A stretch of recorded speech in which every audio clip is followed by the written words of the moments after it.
welcome back to my channel, and today I'm doing my pre-birth plan with you guys for my labor and delivery. I'm currently almost 29 weeks pregnant. I will probably post this in probably about 3 or 4 weeks, but I don't think anything is going to change before then. I am going to be showing this to my OB probably at 32 weeks, so in the beginning of May, to see what he's okay with and stuff like that. But this is just my plan so far, well, our plan so far, and let me know if you guys think I should add anything or whatever, and I'll definitely take it into consideration. Like I said, I will do an updated one after I speak to my doctor, and basically I'm going to be making multiple copies. I'm going to be making a copy for myself to have on hand when I go into labor, one for the nurse's station for my chart, another one for my doctor before I go into labor, and also one for my sister and mom to share, because my sister's supposed to be going on vacation around the time of my due date, and she's supposed to be the one in the room. So if she does go on vacation, then my mom is going to replace her, but my mom will be there either way. She just won't be able to be there in the room because you're only allowed to have 2 people there when you're actual pushing. But other than that, you're allowed to have as many as you want, as long as they're 13, I think. So anyways, how I got the setup of my birth plan was just like the look of the documentation was from Jessica Schaefer, which is Gabe and Jess. So like it just says my name, birth plan, and then it says mother to be and the support persons. And then just like kind of like a resume type of thing, you just kind of explain what this is supposed to do type of deal, which I'll read to you guys. And then yeah, so that's kind of how I got my basis of the birth plan. I didn't copy anything of hers because this is my birth plan. This is what I want. Like I've said since the beginning, I don't want an epidural and stuff like that. We are taking natural birthing classes starting the last week of April. But you know, stuff happens. So basically it says, this birth plan is intended to express the preference and desires I have for the birth of my son. It is not intended to be a script. I fully realize situations may arise such as the plan cannot and should not be followed. However, I hope that bearing any circumstances, you will be able to keep me informed and aware of my options. And then I just have it listed. I'm looking at my computer because it's on a Word document. It says labor, and I want to be able to maintain mobility because it can help relieve pressure. Walking, rocking up to the bathroom and stuff like that. As far as I know, from what I've heard from the hospital and my doctor, in the beginning of my pregnancy is I can walk as much as I want, but once I start to transition, they will want me on the monitors, the stress monitors, the contraction things, and I'm allowed to be on their birthing ball. If for some reason their birthing ball is used, I think they said they have 3 of them. If they don't have them available to me, I will have somebody run to the store, which is only a little bit away. It's like 5 minutes away from where the hospital's at, and go get me an exercise ball type of deal to use, because I do not want to be stuck in the bed until I'm like 8 centimeters. I prefer ice chips. Obviously, I would prefer drinking actual water, but I know they probably aren't going to let me. I'm going to ask my doctor just in case, but I don't know.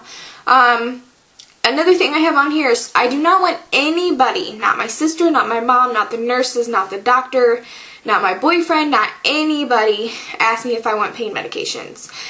If I seriously do want them, how I think the only reason I will actually go through with wanting an epidural is if somebody, how do I explain this?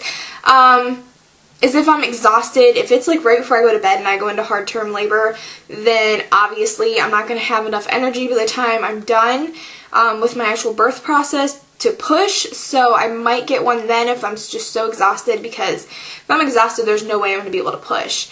Another way that I would do that is if I have back labor. There's the only two reasons I would ever get an epidural. I know this is going to be painful. You all can tell me a million times.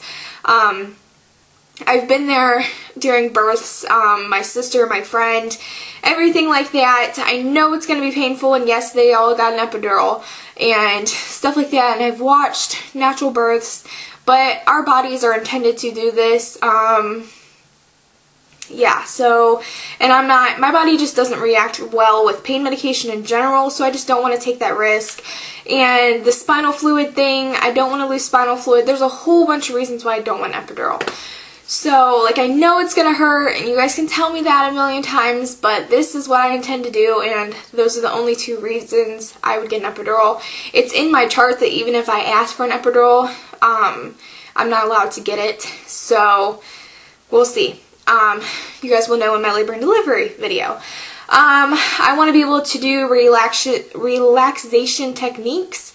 I want to position as desired, meaning that if I don't want to be in the bed, don't let me in the bed. And basically the way I look at it is if they make me stay in the bed this whole entire time, because basically your nurses are what tells you to do, not your doctor. Your doctor's just there to catch the baby. If they just tell me like I have to stay in the bed, I'm just not gonna do it. This is my birth, and I will walk out of the hospital if I want to. So, yeah. I would prefer to have a natural water birth at home, but obviously I've mentioned this before, I can't afford it. And I know this is all over the place. Anyways, I want to be able to be massaged with my mom, my sister, whoever. And like I said, I'm going to be using the birthing ball. As far as induction, my doctor does not induce unless your baby is over 8 pounds. You can be 45 weeks pregnant and healthy, and so is the baby, and under 8 pounds, and he won't induce you. Basically, the only way he will induce is if you have a big baby or something is wrong. So, yeah, and I love that. So I want to use like natural methods to start my labor, like walk around and stuff. I want no Pitocin or any form of it. I'm going to be very, very anal every time I see anybody by my IV. I'm going to school for this stuff. I've done my research. I know a lot about Pitocin and what it can do to your body. I've watched the birthing video that Lucy 80s recommended. I've watched all that stuff, and honestly, I don't want Pitocin, and my doctor even said he will not use Pitocin unless I am not progressing like when he induces, but other than that, he will not use Pitocin. So, yeah. As far as birth, I want to push at my own pace. If possible. I don't want them to be like push, push, push, push, push. If I can't breathe because I'm so short and smush my lungs, then yeah, I'm just gonna do my own thing. I think I would rather tear than have an episiotomy. Yeah, I don't know. It's just preference. But they are allowed to use local anesthesia to repair that if I want. As far as my baby care, after he is born, I want them to delay the cord cutting for many reasons. I prefer my boyfriend to cut the cord, and also I want to breastfeed, and I want them to let me see the lactation consultant. I want absolutely no separation whatsoever between me and my baby. He will not be in the nursery. I see it pointless because I will be breastfeeding every 2 hours, so it's kind of pointless to take my baby. The only way that I will allow him to go into the nursery is if he has jaundice. The way my hospital works is the pediatrician can come into the room and do everything there as long as I don't mind my baby being poked and prodded in front of me. So yeah, basically they take their pictures in the room, everything. So I want absolutely no separation. I won't let the baby leave. Yeah. Also, I'm going to do a video on this. So do not leave comments down below about this. I will do a total video about this with me and my boyfriend. So any comments related to circumcision that are left on this video, I will delete and block you. just because I'm just so irritated with all the messages I've been getting about why I should and why I shouldn't. I have my personal feelings. This is my child. So yeah, just be patient. I will post that video very, very, very soon for you guys. But it's listed on here that I want absolutely no circumcision at all. And also we are not doing the Hep B shot. We are doing a delay schedule with vaccines. We've done our research. We've talked to the pediatrician. We have... Basically, that's just what we're doing. And I know some hospitals will go ahead and do it without you. That is exactly why I do not want my baby separated from me. So, yeah, I absolutely want no Hep B shot. I have my reasons, and I'm probably going to delay it until he's 3 months old or his first appointment with the pediatrician. I think it's at 2 months.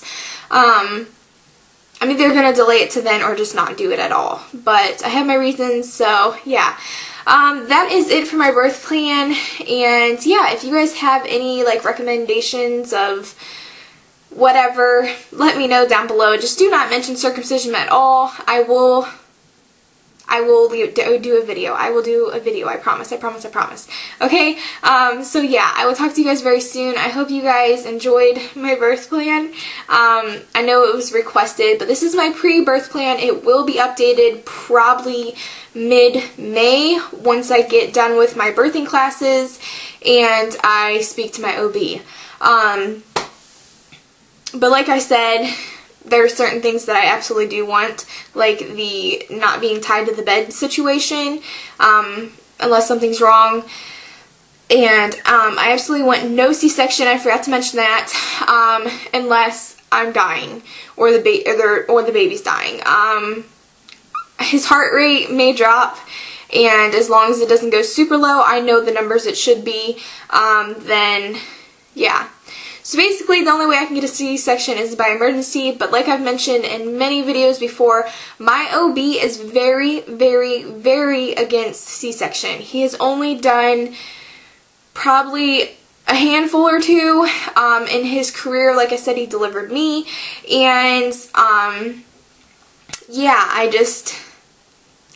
I don't know, he's just not going to do one, basically, unless there's emergency. He has the lowest C-section rate in the state of Ohio, which is amazing. So, yeah, that's it. Alright, I know this is all over the place, but I'll talk to you guys soon. Bye!